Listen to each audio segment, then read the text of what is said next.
Good day, and thank you for standing by. Welcome to the International Game Technology Q1 2022 earnings conference call. At this time, all participants are in a listen-only mode. After the speaker's presentation, there will be a question-and-answer session. To ask a question during the session, you will need to press star one on your telephone.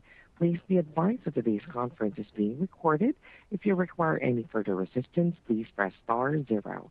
I would now like to hand the conference over to your speaker today, James Hurley, Senior Vice President of Investor Relations. Please go ahead. Thank you for joining us on IGT's first quarter 22 conference call, hosted by Vince Sadusky, Chief Executive Officer, and Max Chiara, our Chief Financial Officer. After some prepared remarks, Vince and Max will be available for your questions. We are presenting from multiple locations, so please bear with us if we encounter any technical difficulties. During today's call, we'll be making some forward-looking statements within the meaning of the federal securities laws. Forward-looking statements are not guarantees, and our actual results may differ materially from those expressed or implied in the forward-looking statements based on a number of factors and uncertainties, including those related to the effects of the COVID-19 pandemic. The principal risks and uncertainties that could cause our results to differ materially from our current expectations are detailed in our latest earnings release and in our SEC filings. During this call, we may discuss certain non-GAAP financial measures. In our press release, slides accompanying this webcast, and our filings with the SEC, each of which is posted to our investor relations website, you will find disclosures regarding these non-GAAP measures, including reconciliations of these measures with comparable GAAP measures. And now I'll turn the call over to Vince Sadusky. Thanks, Jim, and hello to everyone for joining us today. 2022 is off to a strong start with a terrific first quarter. Our strategy to grow, innovate, and optimize is delivering results. As revenue grew 7% at constant FX, above the targeted 22 to 25 range disclosed on Investor Day, driven by the strong gaming and lottery product sales. Operating margin of 24% exceeded expectations, bolstered by a 37% lottery margin, which is also above the 2025 target range of 33 to 36%. At constant currency, EBITDA matched the prior year's record level and was among the highest quarterly margin ever. This is a remarkable achievement considering the significant discrete lottery benefits we had in the first quarter of 2021 and incremental Omicron impacts and higher supply chain costs that we had this year. And importantly, we returned a record $80 million to shareholders through dividends and share repurchases for the second consecutive quarter. Let's delve a bit deeper into our operating segments, beginning with lottery, which represents most of our revenue and over 3/4 of IGT's total profit. As expected, lottery same-store sales were down from the prior year's record levels that benefited from pandemic-related restrictions. Nevertheless, the Q1 22 results confirm a strengthening in the multi-year compound annual growth rate and the attractive margin profile of this business. Instant ticket games, which account for most of the lottery wagers in our portfolio, grew at a 7% compound annual rate from Q1 19 to Q1 22, up from about 4% in the 2015 to 2019 period. This is consistent with our research, which indicates that players intend to play lottery games at higher levels than the pre-COVID period. It also supports our long-term outlook for the lottery segment. We will work with our customers to drive player demand through continuous innovation, as we have done in the past. One exciting example is IGT's proprietary draw-based game, Cash Pop. For a new draw-based game, it is a significant accomplishment to carve out a distinctive place in the market, as Cash Pop has. The game's easy-to-understand strategic play experience, something that can be enjoyed across retail and digital channels, has shown staying power since its 2019 launch. In Q1, the Florida, South Carolina, Virginia, and West Virginia lotteries became the latest to offer Cash Pop, bringing the total number of U.S. lotteries with the game to 7. Missouri is slated to launch the game in late May. Let me turn now to instant ticket printing, an area of incremental growth opportunity for IGT. Infinity Instants, a product that incorporates a unique ultra-high resolution instant ticket printing technology, is an example of exciting innovation that differentiates IGT. The Infinity process provides full color, variable printing on the ticket front, back, and on play and prize symbols. This technique affords designers and lottery product managers the capability to create game mechanics and customize graphics that significantly enhances product value and the player experience. 7 Infinity instant games are now available in 4 U.S. jurisdictions. We hope and expect the success that the Infinity tickets are enjoying will continue to drive further adoption. iLottery is another important area of focus and opportunity for us. IGT's iLottery sales increased over 20% in the first quarter, including over 40% growth in North America. Today, all our U.S. iLottery customers have successfully transitioned to our cloud-based eInstant platform. We are rolling it out to international customers over the next 12 months. Just like the land-based business, game innovation and portfolio optimization are important drivers of wager growth. We have invested in talent to increase new game production and to leverage our unique mix of strong printed game content and digital know-how. With a current library of 130 games, IGT's newly launched eInstants are performing stronger than ever based on their increased quality and complexity of gameplay. The Georgia Lottery launched its first progressive jackpot game in Q1, and it became the strongest first-month performer by a wide margin. The global gaming segment was a clear standout in the quarter, with revenue increasing by more than 40%, propelled by higher unit shipments, average selling prices, IP royalties, and active installed base units. Our product positioning around the world is the strongest it's been in a long time. We've invested heavily in key hardware and content initiatives over the last 3 years and are seeing the benefits in the success of recent launches. This sets us up very well for 2023 and beyond. Momentum behind the Peak family of gaming machines is accelerating and broad-based, from the newly launched large format Peak 65 cabinet to the industry-leading Peak 49, Peak Bar Top, and Peak Slant 32 that has consistently held the #1 spot for a multi-screen cabinet in North America for more than a year. We're also excited about the upcoming launch of the Diamond RS cabinet, our first new mechanical reel cabinet in many years. The success of the new hardware is also a function of compelling game content. You've heard us talk a lot about our focus on multi-level progressive games, an area where IGT has historically been underrepresented, especially in the U.S. Our efforts are paying off. Our North American MLP install base has increased by nearly 20% since the end of 2020.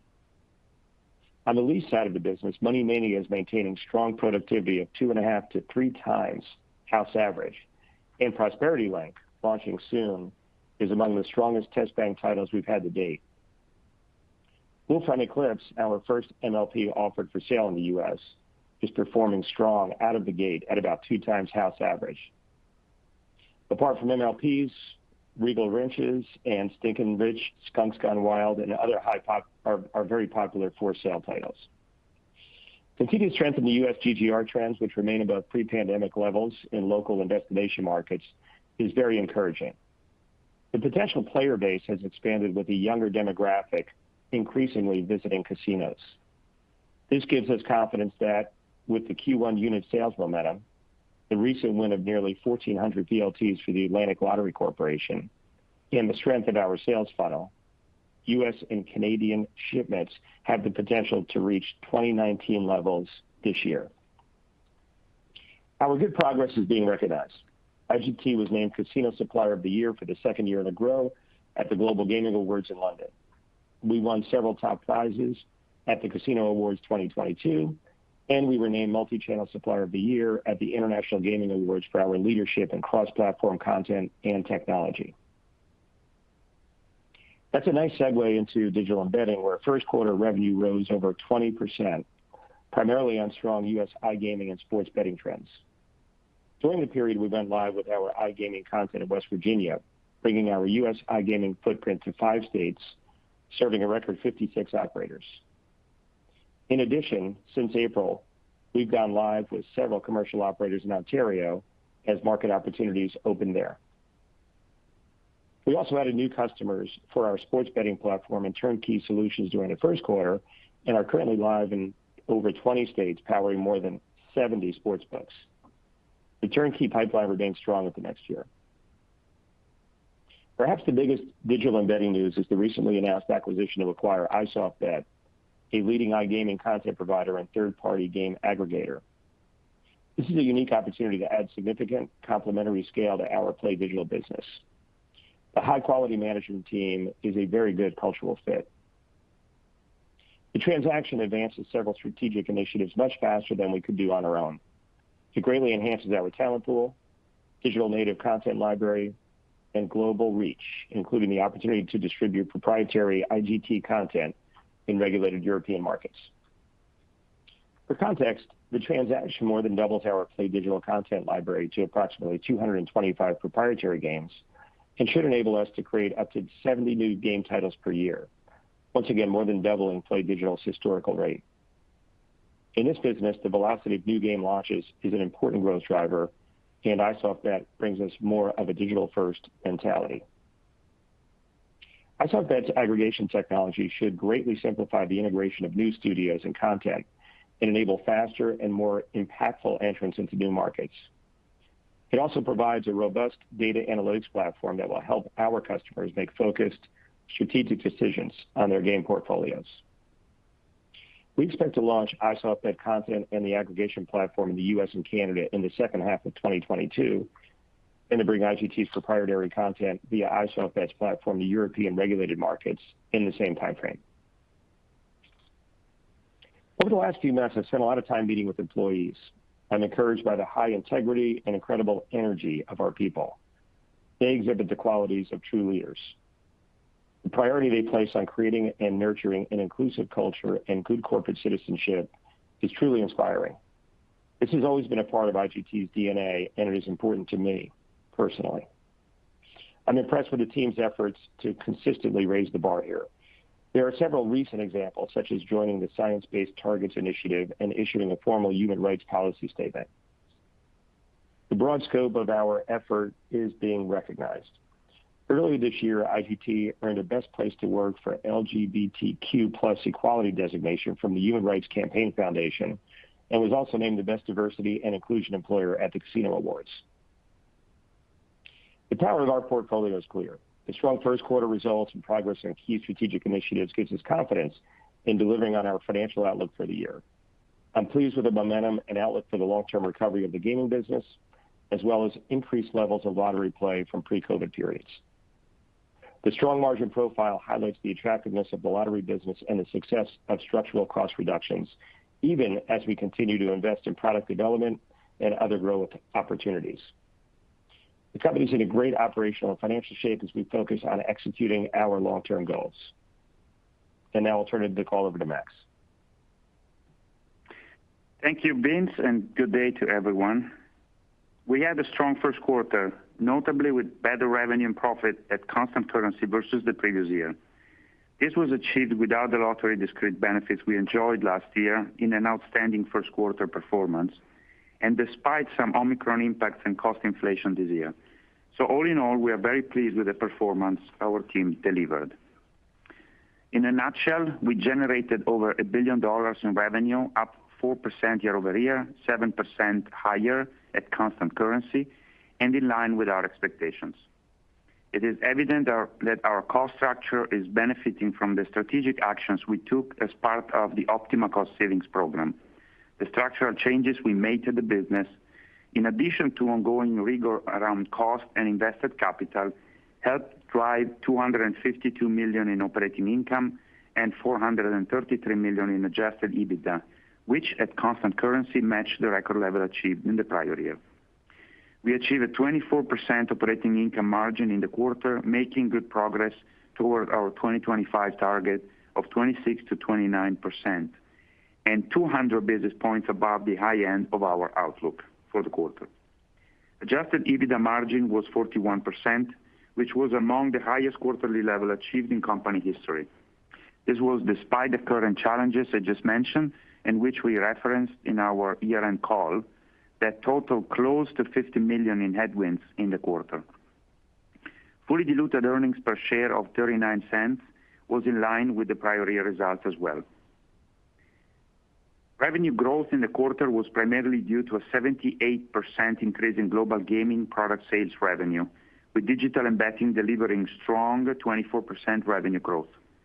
As expected, global lottery was down as the prior period had about $95 million in benefits from the impact of gaming hall closures in Italy, higher multi-state jackpot activity, and incentive accruals related to LMA agreements in the U.S. Net of those items, global lottery revenue grew 4% year over year. Focusing more intensely on lottery, the $680 million in revenue highlights sustained strength in underlying player demand. Global same-store sales were down 10% year on year, off 32% growth in the prior year period, driven by the discrete items I just mentioned. Elevated jackpot activity in the prior year is having an outsized impact on same-store sales in the quarter, but keep in mind that this is a relatively small part of the overall revenue mix. If you step back and take a longer-term view, you will see that global same-store sales grew at a mid-single-digit CAGR over the multi-year period from 2019, better than the pre-COVID long-term trend. Product sales revenue nearly doubled to $45 million, primarily driven by terminal and system deliveries related to the contract renewal with the Poland Lottery. The highly resilient profit profile of this business helped drive operating income of $252 million and operating income margin of 37%, the third highest level in over 3 years, and slightly above the 2025 target of 33 to 36%. Demand for IGT innovative products and solutions, as well as the continued recovery in the gaming market, drove significant increases in revenue and profit in global gaming compared to the previous year. Revenue of $325 million was up 42% on solid increases in the number of machine units sold, ASPs, IP royalties, and active units. Global unit shipments rose 63% year on year to over 1,700 units, the highest for a first quarter period for us. We saw particular strength in North America, where we sold around 5,300 units in the quarter, with casino replacement units tripling. International unit shipments were also higher versus the prior year. North America ASPs of $14,800 were 6% higher than the previous year on an improved product mix. International ASPs reflect a higher mix of used units and VLTs compared to the previous year, which we do not expect to recur at the same level going forward, so our ASP mix should improve. IP royalties rose in the quarter as a result of our continuing efforts to leverage our market-leading IP portfolio and the recent execution of a broad multi-year patent portfolio licensing agreement related to our game features and RGS technologies. The global installed base of over 48,000 units is relatively stable, down 1% sequentially. North America declined 665 units, with about 60% related to removals at a few isolated customers, and the balance coming from changes in the WLA markets in Delaware and New York. We expect additional WLA removals in the balance of the year. In the rest of the world, the installed base increased close to 200 units, driven by placements in South Africa. Operating income of $52 million was up significantly from the previous year. OI margin of 16% was the highest level in 2 years and exceeded the full year 2019 level, reflecting the benefits realized from the structural cost savings actions taken as part of our Optima program and high margin IP royalties. The margin is expected to improve in the balance of the year, putting us on track towards the achievement of our 2025 OI margin target of 28 to 30%. The digital and betting segment continued its double-digit top-line growth trend, generating record $47 million in revenue, a 24% increase over the prior year. About 55% of the increase came from new markets and organic growth as iGaming expanded into Connecticut and saw strong performance in Michigan, and sports betting was adopted in 7 additional states, with strong performance in the existing Rhode Island market. The balance was related to the timing of jackpot accruals, which can be lumpy and more difficult to predict. Profitability reached record levels in the quarter with the delivery of $13 million in operating income, more than double the prior year amount, and a 28% operating income margin, nicely approaching the 25 target of 30% plus. These results reflect the high profit flow-through from top-line growth, partially offset by increased investments in talent and resources to fund future growth. We're very pleased with the progress of the segment and are increasing our investments in talent, infrastructure, and new market expansion, in addition to integrating iSoftBet to support our long-term growth plans. As a result, margins for the balance of the year will be lower than Q1. We expect a strong return on these investments in 2023 and beyond. We generated nearly $190 million in cash from operations and $115 million in free cash flow during the first quarter. Cash flows were impacted by the timing of collection cycles in Italy due to specific cutoff dates and higher cash outlays for short-term incentives, which were suspended in the previous year due to the pandemic. In terms of capital allocation, payments to minority partners totaled just over $100 million in the first quarter. As a reminder, these payments are generally concentrated in the first half of the year and are a bit higher this year due to the exceptional lottery performance in 2021. We returned $80 million to shareholders in the form of dividends and share repurchases, with 1.4 million shares purchased in the quarter, and invested over $70 million in the business in the form of CapEx. A small portion of our capital allocation was funded by short-term borrowings as we continue to optimize the mix of funding sources in our capital structure.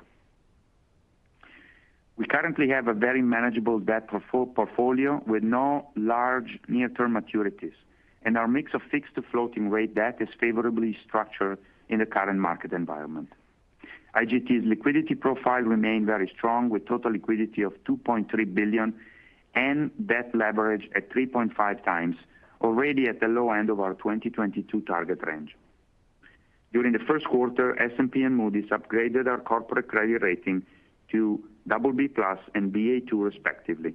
This puts us in a solid position in the fixed income market and strengthens our ability to achieve our long-term leverage objectives. As a reminder, proceeds from the announced sale of the Italy commercial service business will primarily be used for debt reduction. This transaction is expected to close during the third quarter of 2022. Vince highlighted the 160 million euro acquisition of iSoftBet and the many strategic benefits this brings to our business. This transaction is expected to close in the second quarter of 2022. The combination of these two transactions is expected to have a net positive impact on leverage of about a quarter of a turn. We are reaffirming our 2022 full-year revenue and profit outlook based on our solid first quarter results. This includes absorbing a 2-point move in the euro-dollar rate and approximately $10 million in higher digital and betting separation project-related costs. We are lowering our CapEx estimate to around $400 million from the previous $400 to $450. This change is a result of the iSoftBet acquisition, as we previously expected to invest organically, but now we'll receive world-class content and an advanced platform upon the closing of the transaction.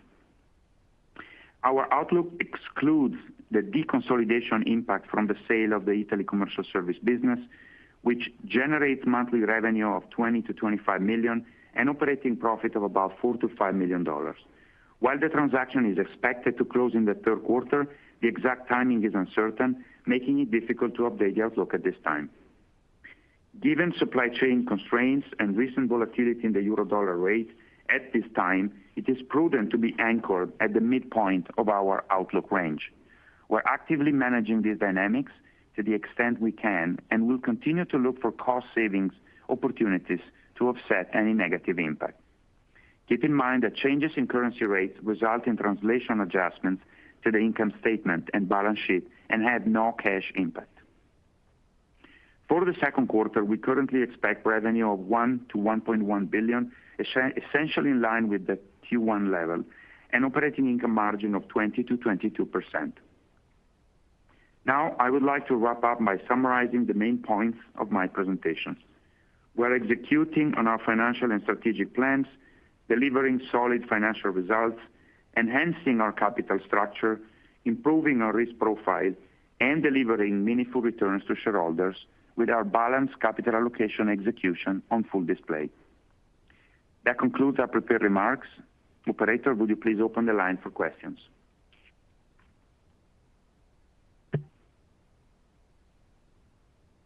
Operator, we're ready for Q&A.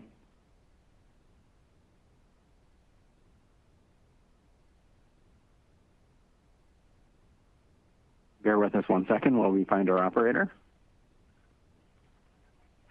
As a reminder, if you would like to ask a question, please press star 1 on your telephone keypad. And if you would like to withdraw your question, press the pound key. Your first question comes from the line of Carlo Santarelli with Deutsche Bank. Your line's open. Max, to clarify, so within the context of the guidance, you guys are not including, the guidance does not include the impact of the sale. And also, I imagine, does not include the impact of the acquisition.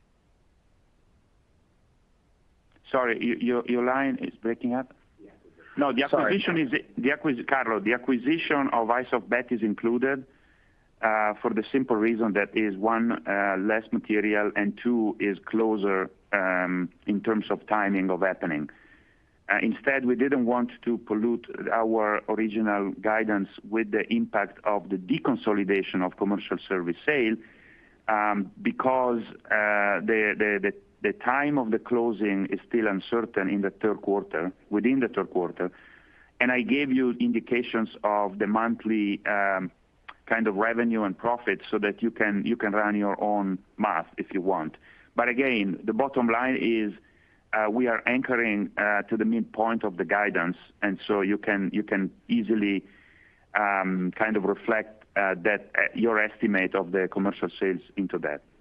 Yep. Okay, that makes total sense. And then, just obviously, and I know it's hard to predict, and I think that's probably the answer, but obviously the FX rates have moved somewhat materially, and clearly, as you guys have said for years, whenever this issue has come up, it's a translation impact and not a cash flow impact. But the decision to kind of leave, the bench post of guidance as they were, despite kind of the negative headwind that comes from, a little bit more pronounced move in the U.S. euro rate, should that be taken as kind of an indication of your confidence within the post of that range? Look, just to speak about our position vis-a-vis the guidance and the outlook. As you know, this outlook came out last November in connection with Investor Day. Since then, we have absorbed, when you count the exchange to the spot rate today, close to $200 million of revenue and $150 million of OI headwinds, right? Between Omicron impact in Q1 and Q2, supply chain incremental impact of another $30 million, right, on top of what we already had in the budget of $30 million last year. And then an FX impact, again, non-cash, of total $50 million. So $30 million to the 112, which is our official guidance, plus another $20 million looking out to the remaining part of the year to the 105.5. And then on top of it, you got also about $10 million of project cost associated with the separation of the D&B business. So again, it's a big impact, and that speaks highly vis-a-vis our ability to offset those headwinds and also kind of our confidence in the outlook. For sure. Thank you. That's super helpful, Max. And then if I could, just lastly, you guys have obviously shown progress, and we're all aware of kind of the leverage thresholds and kind of the credit agreement thresholds on the baskets of buyback and repurchase authorization. With the stock kind of where it is today, and obviously you guys aren't alone in seeing what the market has done, but how do you think about the buyback if those parameters did not exist? Just given the difference in the ROI of repurchases today versus maybe where the stock was 2-3 months ago. Yeah, hey, Carlo. I would be a very strong buyer of our securities. There's no question. I know we're, as you point out, we're not alone, but we're so close to it, and we feel very good about the plan you all have listened to the story for multiple quarters. I think you're hearing some genuine excitement on behalf of the management team about the first quarter and about the outlook. Personally, I believe we would be buying back a terrific amount of shares. I believe that's the most accretive thing we can do at these trading levels. Understood. Thanks, Vince. Thanks, Max. Yes, and Carlos, speaking about that, we just concluded the second quarter in a row with record amount returned to shareholders of $80 million, split 50-50 between dividend and buyback. So that testifies our balanced approach to our capital allocation. For sure. Thank you, guys. And your next question comes from the line of Chad Beynon with Macquarie. Your line's open. Vince, Max, good morning. Thanks for taking my question. Wanted to focus on the strength in the gaming industry, or the gaming segment, particularly in the U.S. Vince, you mentioned that replacements were, I believe, triple what you saw last year. I think we're all trying to get a sense of how the operators are going to manage their budgets this year. I think this was a nice positive surprise just in terms of the timing, the order flow clearly shows that you're holding share. But wondering if you could talk about your conversations with operators, given the strength in the U.S. business, if you think these CapEx budgets could last, continue to last, or if it was kind of a pull forward for the first quarter. Thanks. Yeah, sure thing. And so you all have heard from the operators. They've had a very strong first quarter. Feel good about their outlook for the next quarter, and for the most part, the remainder of the year. The conversations I've had with our customers very much so represent that. An increased velocity of customers coming through their doors, higher gameplay.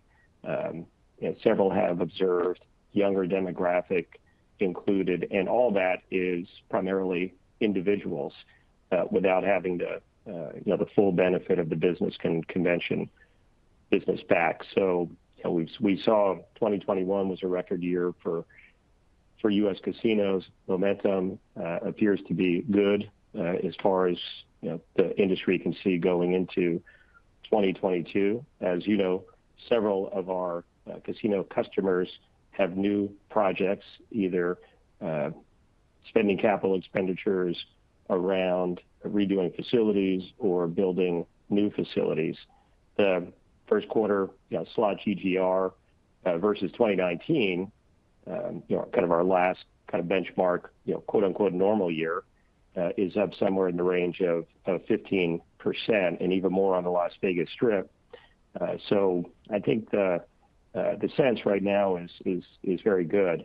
For us, we've seen in these numbers and in our sales funnel for Q2 and even out into Q3 that we've been gaining momentum through a combination of that pent-up demand, the stronger GGR trends, as well as fortunately the strength of our product for a lot of good work that's been done over the last several years. And I think we had somewhere in the range of, Max, you can correct me if I'm wrong, over 7,000, maybe 7,200 units shipped in the first quarter, which is the strongest ever for a first quarter period. And the vast majority of that, I think 95% or so, is in replacement units, mostly in the U.S. and Canada. So I think these signals are good signals, and I think the operators have a need to upgrade to be competitive in their highly competitive marketplace. If you spend time walking the floor of our various casino customers, and of course the Strip's the easiest place to do it, you can recognize pretty quickly the refreshed areas of the gaming floors that look terrific, have the latest games, very exciting graphics and cabinets, and the areas that are not. And I think that there's a lot of areas that of the floor that do need to be upgraded. And I think in times of good demand and momentum. And I haven't heard anything from our customers other than they expect the momentum and recovery of gaming to continue over many periods. As long as that thesis holds up, I think there's a willingness to continue to upgrade in order to remain competitive. That's great. Thanks. And then we've heard a lot about the monthly cadence from the gaming operators, with January being impacted from Omicron. I was wondering if the lottery segment experienced a similar type of phenomenon, maybe with January being, slightly softer, or was that pretty consistent throughout the quarter? And we're also getting a lot of questions regarding the cadence in Italy as well, given that we're not as close to that market. Thank you. Yeah. Yes, Chad, this is Max speaking. Correct. Omicron, the toughest month for Omicron was probably early in the year, January into the first part of February. The decline has kind of subdued since then. We're still probably looking into a second quarter that has a difficult comp year on year, because last year we still had the gaming hall closures in Italy that lasted until June. But definitely the situation is improving out there. Thank you both. Congrats on the result. Thank you. Thanks. Your next question comes from the line of Barry Jonas with Truist Securities. Your line's open. Great, thank you. You guys conducted research on this last year, but given the volatility in the market, can you talk a little more about what gives you confidence of the sustainability of higher lottery play levels? A lot of concerns on the macro environment, so we just love to get more color there.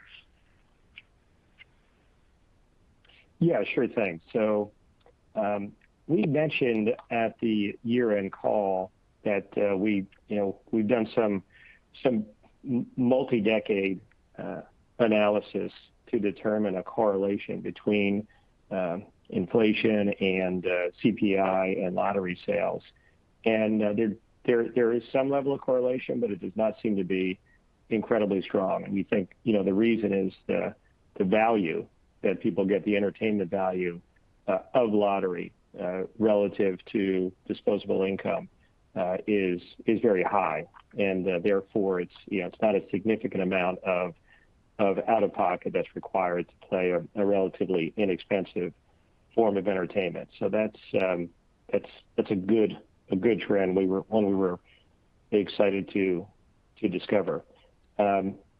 The other thing as well, we've talked about this. We believe, and now the results of the first quarter support this, that our U.S. customers are really kind of consolidating a lot of the elevated play levels that we saw in 20 and 21. And we think a lot of that has been a result of the evolution of innovation that we've worked hard to consult with our lottery partners. For example, the third Powerball weekly draw, second Euro jackpot weekly draw, add-on games to existing draw-based games, increased price point of draw-based games, and of course the introduction of not only new draw-based games, but innovation around scratch and win and incremental game titles being offered. So we're doing our part. We've got the best team in the business that's constantly thinking about and innovating a game content. And I think because we have such a massive footprint around the world, we're able to generate creative ideas around both draw and instance, and share those ideas and concepts around the world through our various studios. The only concern there, of course, would be any impact on the consumer in a very significant way around disposable income. But we have not seen that, and again, we think relative to other businesses, it's the lottery business is less sensitive on a per capita basis, and we again, so far through the first quarter, we've that thesis has been supported. Great, that's really helpful. And then just as a follow-up, and sorry if I missed this, but what exactly drove the beat for lottery margins in the quarter? Was it just revenue mix was different than what you modeled, or were cost savings better? I know it was a very strong beat. I just wasn't clear what exactly drove it. Yeah, I think it was across the board, I would say, both in revenue and as well as in better cost management. Keep in mind that on a sequentially quarterly view, Q4 to Q1, we tend to have a bulk of advertising spending in Q4 that obviously doesn't repeat itself in Q1. And that's the reason why we were also able to lift that profit up. Got it. All right. Thanks, guys. And your next question comes from the line of Ben Chaiken with Credit Suisse. Your line's open. Hey, how's it going? Just one quick clarification. I may be mistaken, but Max, did you say you'd find cost saves to offset the FX impact? I may have misheard you, but just wanted to... No, we said that we have a series of headwinds that we have to manage in the current year. And the way we manage those headwinds, including the effects, is through incremental product sales, a higher funnel and delivery of products in gaming, rigor on cost, so continuing to look for ways to save money on the cost side, as well as lower D&A as a result of, let me say, a low cycle of CapEx in gaming in the last 2 years. Okay, thank you very much. That's all for me. Thank you. Your next question comes from the line of Domenico Ghilotti with Equita. Your line's open. Good morning. I have a question on the contribution in Q1 from the intellectual property sales in terms of sales and profitability. And then a second question related to your Q2 guidance. So if I understand properly, so you see strong momentum quarter on quarter in the gaming business, while on the lottery side we should still expect some say more balanced, more flattish trend given the tough comparison. Is it correct? Yes, correct. Okay. And on the intellectual property, are you giving any? So on the intellectual property, this is a regular business of us. We have this activity ongoing. Obviously, the activity can be lumpy, but within a certain magnitude of amounts, right? So we have been a little bit higher than normal this quarter. We may be again above or below this threshold, but again, this is a recurring business of us. Mm-hmm. So on a full year basis, you don't see it like a say, extraordinary contribution? Going forward, no. Not extraordinary contributions. Okay, thanks. And your next question comes from the line of Jeff Stantial with Stifel. Your line's open. Hi, good morning, Vince. Max, thanks for taking our questions. Congrats on a nice quarter here. I wanted to hang on and maybe drill into Vince some of your comments on on CPI, disposable income. A hot topic obviously this earnings season has been the state of the low income consumer. We've focused a lot on this call on domestic trends and trends for lottery, but just curious what you're seeing here internationally. We've heard some comments across other gaming and leisure sectors on maybe some softness in international countries. In the lower end of the consumer. Curious if you're seeing that across any of your geographies. Yeah, I'd say what we've heard from our customers, and you've heard it as well from the casino operators, that any decreases that they've seen as a result of the kind of the lower income player has been offset by older and kind of mid to high income players who are coming back as well. So that's been positive and encouraging. And from our vantage point, the direct data we have is yields on premium games, and we've seen a nice increase in yields both in North America and internationally. Internationally has been slower to come back, and I think a lot of that course, has to do with the various restrictions in different parts of the world. But we have seen an improvement, especially as now EMEA is mostly open, still with a few restrictions like Green Pass in certain markets, but for the most part open, and almost all of our install base is active. I'd say in Latin America, we're seeing something very similar. Most of the install base active, not 100% yet, but and still a few capacity restrictions, but for the most part coming back. And in Australia, New Zealand, you've seen Australia lift restrictions, New Zealand's relaxing the restrictions, et cetera. So I think overall the customer sentiment, is good. We've seen strong demand in the sales funnel, which is, one of the primary data points that we have as well. And our visibility around our sales funnel is amongst the strongest that we've seen. And so we think, the assessment of perhaps the player internationally versus the player in North America being slower to come back had a lot to do with restrictions. And again, with our data points, the signals are good.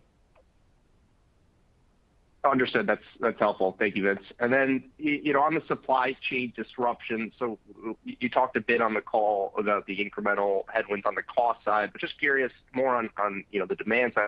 Are you able to fill, call it 100% of the orders as they come in? Are you forced to kind of prioritize certain demand over others? And then, maybe if you could just frame kind of lead times and where you kind of sit today, given some of the supply chain constraints versus, how things kind of trended in 2019. That'd be great. Yeah, look, this is the biggest challenge we have right now. We need to achieve all of that you said and more in terms of ideas and actions to be able to fulfill the committed the orders at the end of the day.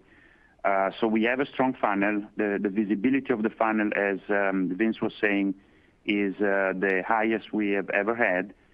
But again, I think we think in our outlook we can absorb some of that funnel slipping into the subsequent quarter as a result of the difficulties that exist in certain areas. There could be in pocket of deliveries. It could be in availability of components. So our teams are really focused on trying to get the funnel over the fence and deliver to the best of our abilities. And again, we have probably a little bit of flexibility in that as well.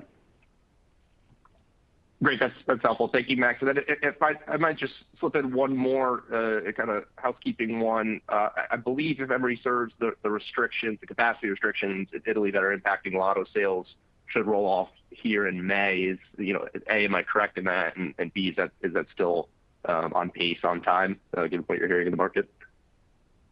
Yes, I mean, based on the recent legislative actions and regulations, effectively there is some easing coming into play starting in May in Italy.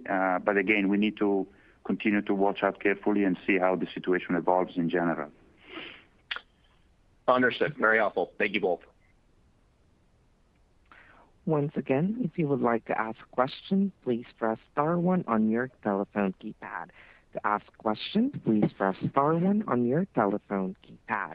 Your next question comes from the line of David Katz with Jefferies. Your line's open.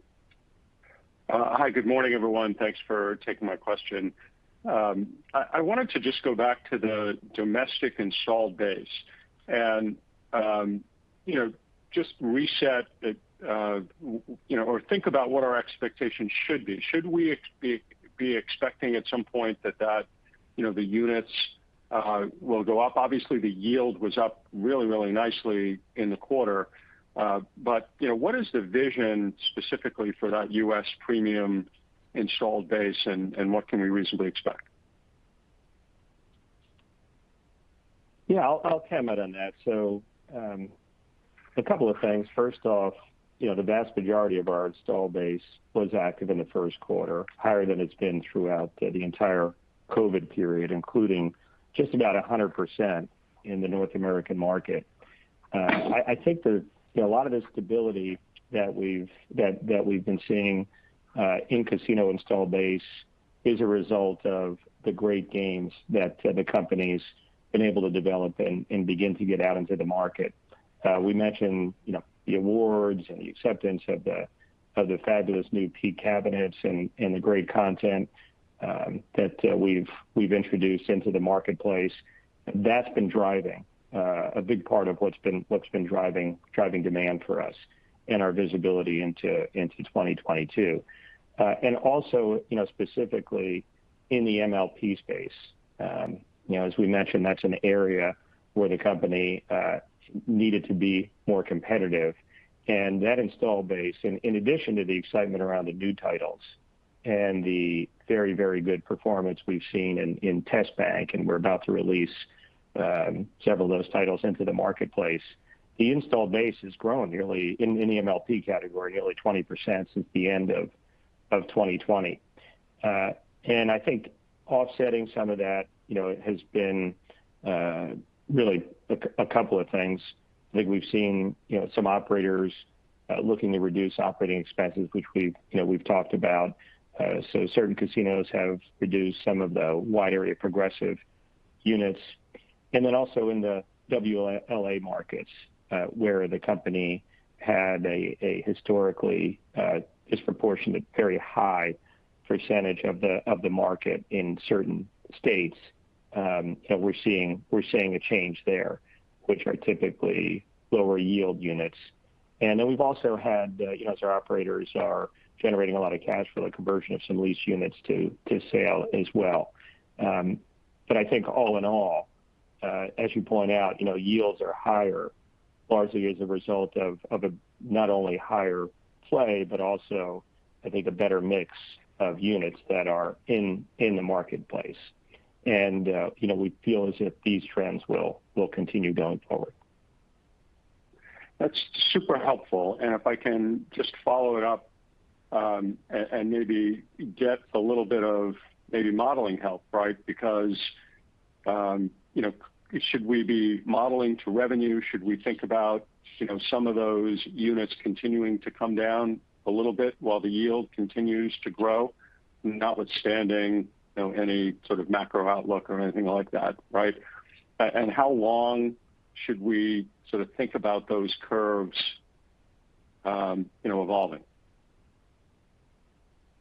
Well, we think, in this current year, based on the first quarter and the visibility that we have going into the year, we believe that our yields will be higher than 2021 as a result of all those things. It's difficult to say, which component of the mix and duration.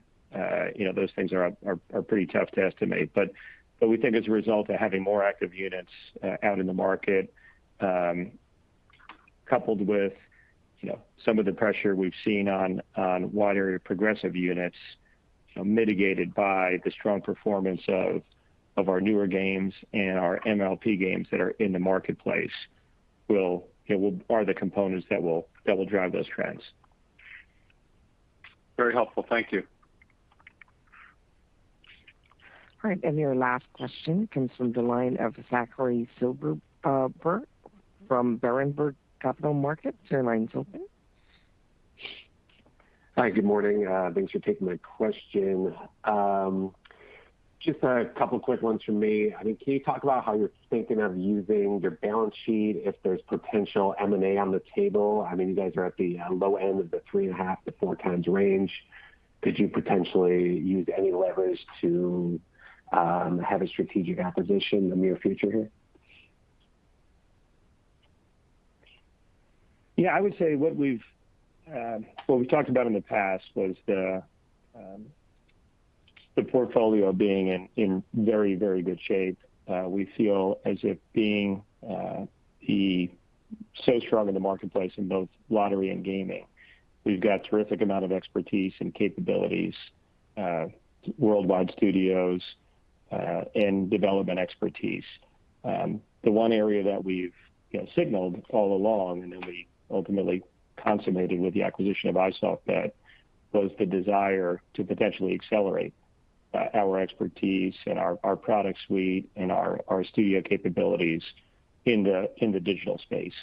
You can expect us to be busy working with the iSoftBet team in the integration and first the closing and integration of that business with our Play Digital business. In fact, I'm here in San Francisco today at our new digital headquarters, spending time with our team, and we're talking through our strategic plans for the rest of this year and going out several years. So we're excited about the progress the company's made and the early leadership position it's gotten off to in the iCasino gaming jurisdictions that have opened up in North America. Europe, we've not been as competitive. That's a long-established market with a different set of dynamics, and historically the digital-first companies have done better in that marketplace, and iSoftBet has been very competitive there. So we think that helps to fill a niche for us and gives us a very strong set of competencies and capabilities. And our goal over time is to become the leading iCasino company as we are in land-based. We have no plans at the moment for incremental M&A.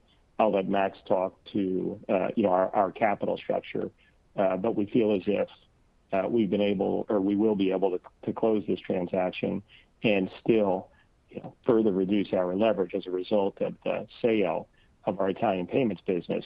And we feel like that's a very good balance of capital deployment to give us increased capabilities in a high-growth gaming area, yet continue to do what the company's done over time, which I think has been a very impressive reduction in debt and lower leverage and a vastly improved capital structure. Yeah, and my only addition on this point to reiterate our long-term view on the leverage. It is true we are running at the low end of the guidance for this year, 3.5 times.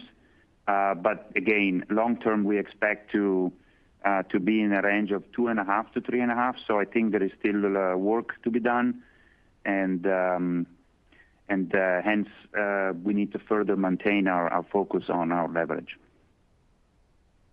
And at the same time, continue to work around our balanced capital allocation approach. Gotcha, super helpful. And maybe just a quick one, I might have missed this earlier, but could you just provide some color on the Aristocrat cross-licensing deal that you guys struck during the early parts of this quarter?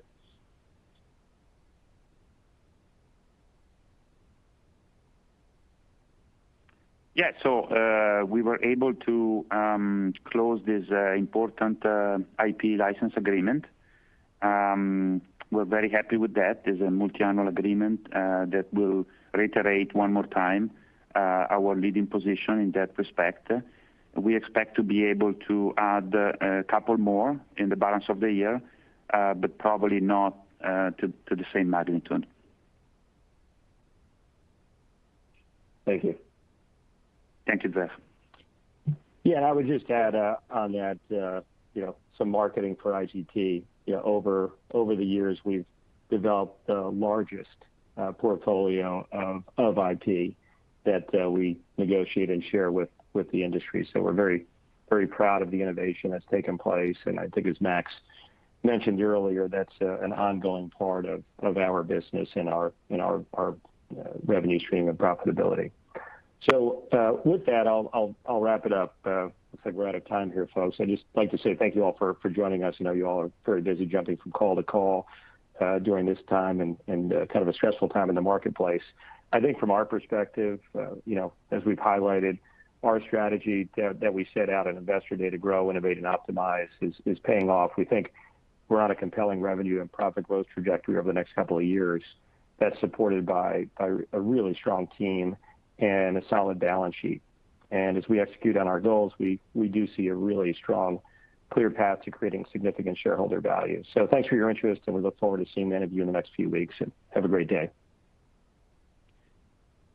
Thank you.